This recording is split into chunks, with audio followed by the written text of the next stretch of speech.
Team India star batter Rohit Sharma జట్టు ఎంపిక విషయంపై కీలక కామెంట్స్ చేశాడు. జట్టు ఎంపికలో కఠిన నిర్ణయాలు తీసుకోవడం చాలా కష్టమైన విషయం అన్నాడు. అయితే ఒక ఆటగాన్ని మ్యాచ్లో ఆడించకుండా ఎందుకు పక్కన పెట్టామో అతడికి వివరించాల్సిన అవసరం ఉందని రోహిత్ అభిప్రాయపడ్డాడు. వచ్చే నెలలో భారత్ శ్రీలంక వేదికలుగా జరగనున్న టీ20 వరల్డ్ కప్ నకు రోహిత్ బ్రాండ్ అంబాసిడర్ గా వ్యవహరిస్తున్నాడు. ఈ క్రమంలో పలు విషయాలు షేర్ చేసుకున్నారు.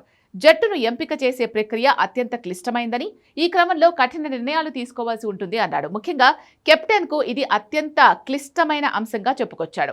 జట్టు ఎంపికలో అందరినీ సంతృప్తిపరచలేమన్న రోహిత్ అయితే ఎందుకు పక్కన పెట్టామో మాత్రం ఆటగాడికి వివరంగా చెప్పడం అనేది ముఖ్యమన్నాడు. 2022 Asia cup T20 world cup టోర్నీలో శ్రేయస్ అయ్యర్ను కాదని బౌలింగ్ చేయగలిగే దీపక్ హుడాను తీసుకున్నామని గుర్తు చేసుకున్నాడు.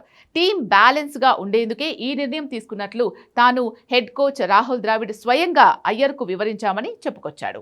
ఇక 2023 వన్డే వరల్డ్ కప్ టోర్నమెంట్లో spinner Yuzvendra Chahal, 2025 champions trophy సమయంలో పేసర్ మహమ్మద్ సిరాజ్కు కూడా ఇదే మాదిరిగా వివరించి చెప్పామన్నాడు. రానున్న టీ20 ప్రపంచ కప్లో టీమిండియా సత్తా చాటుతుందనే నమ్మకం ఉందని, టీంలో 80 నుంచి 90% మంది ఆటగాళ్లు గత 2 ఏళ్లుగా కలిసి ఆడుతున్నారని అన్నారు.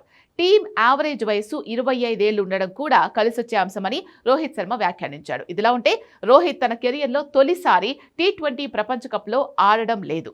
2007లో ప్రారంభమైన ఈ పొట్టి కప్ టోర్నీ ప్రతి ఎడిషన్లో రోహిత్ ఆడాడు. అయితే టీ20 ఫార్మాట్కు రిటైర్మెంట్ ప్రకటించడంతో హిట్ మ్యాన్ ఈసారి పొట్టి కప్కు దూరమయ్యాడు. దీంతో తొలిసారిగా ఈ టోర్నమెంట్ను ఇంటి నుంచి చూడబోతూ ఉండడం తనకు వింత అనుభవమని రోహిత్ వ్యాఖ్యానించాడు.